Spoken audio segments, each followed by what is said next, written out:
Hello students, अपन लोग कल के लेक्चर में क्वेश्चन नंबर 5 तक कंप्लीट कर चुके हैं। अब क्वेश्चन नंबर 6 है, what do you mean by fertilisation? Describe the process of fertilisation in human beings with label diagram showing penetration of sperm into ovum. Maintain its importance also. Fertilisation पूछा गया है और penetration, sperm द्वारा penetration egg को करना, ये show करवाया है डायग्राम। तो देखो, आपको स्क्रीन पर डायग्राम वैसे पूरा दिखाया गया है। इसमें पहला एग दिखाया है, सेकंड नंबर पर दिखाया एग न्यूक्लियस, स्पर्म न्यूक्लियस, दोनों दिखाए गए हैं इसमें। और देखो, पेनिट्रेशन मैंने ये बताया था, एक्रोसोम होता है, उसके द्वारा स्पर्म एग के बाहरी आवरण को पेनिट्रेट करता है। तो ये इसमें डायग्राम में दिखाया गया है। इस बड़े डायग्राम में एक सेकंड नंबर वाला देखो, उसमें बिल्कुल क्लियरली दिखाया गया है इसका डायग्राम, और यही डायग्राम बनाया जाएगा। नोट्स में भी वैसे बना हुआ है। तो देखिए आंसर क्या है। The discharge of semen by the penis into the female's vagina close to the cervix during coitus is called insemination. ये मैंने तुम्हें बता दिया। इंसेमिनेशन तो बारे में आप जानते हैं बिल्कुल। आगे है, the motile sperms move through the cervix, enter the uterus and reach the junction of the isthmus and ampulla, ampullary isthmic junction. ये भी आपको बताया जा चुका है कि फर्टिलाइजेशन कहाँ पे होता है, एम्पुलरी इस्थमिक जंक्शन पे of the fallopian tube. The ovum released from the ovary also reaches the ampullary isthmic junction where fertilization takes place. Fertilization can only occur if the ovum and sperms are transported simultaneously to this junction. Because of this, all copulations do not lead to fertilization and pregnancy. The process of fusion of a sperm with an ovum is called fertilization. ये तो है कि ovum को एक sperm द्वारा penetrate करना और उसके साथ फ्यूज होना फर्टिलाइजेशन कहलाता है।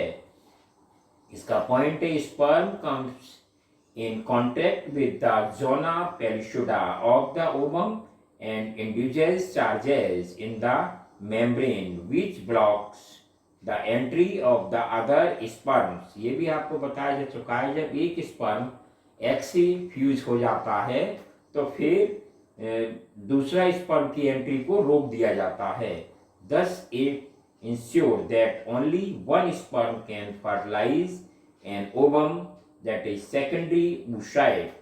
Next point है, the secretion of the acrosome help the sperm to enter into the cytoplasm of the ovum through the zona pellucida and plasma membrane.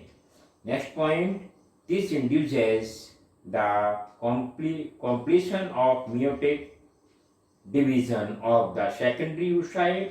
The secondary meiotic division results in the formation of a secondary polar body and a haploid ovum. Next, the haploid nucleus of the sperm and that of ovum fuse together to form a diploid zygote. तो ये तो आपको पता है कि egg भी haploid होता है और स्पर्म भी हैप्लॉइड होता है। इसको हमने पढ़ा हुआ है गैमेटोजेनेसिस में, दोनों का, स्पर्मेटोजेनेसिस एंड oogenesis. उसमें स्पर्म भी हैप्लॉइड था और एग भी हैप्लॉइड है, लेकिन दोनों हैप्लॉइड मिलकर के जो जाइगोट बनता है फ्यूजन होने के बाद, फर्टिलाइजेशन के बाद जाइगोट बनता है, वो डिप्लॉइड हो जाता है दोनों हैप्लॉइड के मिलने के बाद में. Significance of fertilization. Fertilization ensures diploid of the organisms by fusion of haploid male and female gametes. Number 2, it provides new genetic constitution to the zygote. Number 3, fertilization process increases the metabolic activities and the rate of protein synthesis of the egg. Question ये complete हो गया। अब question number 7 है, देखिए, describe the process of embryonic development in human up to blastula stage. देखिए, इसमें इसका जो डायग्राम दिखाया हुआ है पूरा, ये बड़ा डायग्राम है, इसी का है एम्ब्रियोनिक डेवलपमेंट का। तो इसमें एक एक स्टेज को क्लियर करते जाएंगे, डायग्राम को, पूरा डायग्राम अपन लोगों को क्लियर करना है। और the zygote passes through several development stages till implantation. Describe each stage with suitable diagrams. यानी जाइगोट होता है, इम्प्लांटेशन तक उसे बहुत स्टेज से गुजरना होता है, तो उन स्टेजों को क्लियर करना है। इस डायग्राम में उन्हीं स्टेजों को दिखाया गया है। जाइगोट बना हुआ है और जाइगोट से इम्प्लांटेशन, लास्ट वाली स्टेज, स्टार्टिंग से लेकर के लास्ट वाली स्टेज तक पहुंचे हैं अपन, तो उसको पूरा इसमें डिटेल्स में पूछा हुआ है। Answer, the development of embryo from fertilised ovum involves the following events. The meiotic division starts as the zygote moves through the isthmus of the oviduct called clavage towards the uterus, forming 2। पहले कितने बनेगा, 1 cell से 2 cell, 2, फिर 4, 8, 16 daughter cells called blastomeres. इसको कितना बोला जाएगा, blastomeres. जब 16 सेल्स बन जाती हैं तो ब्लास्टोमर्स कहलाता है। This process is called cleavage. During cleavage the young embryo is slowly moving down the fallopian tube.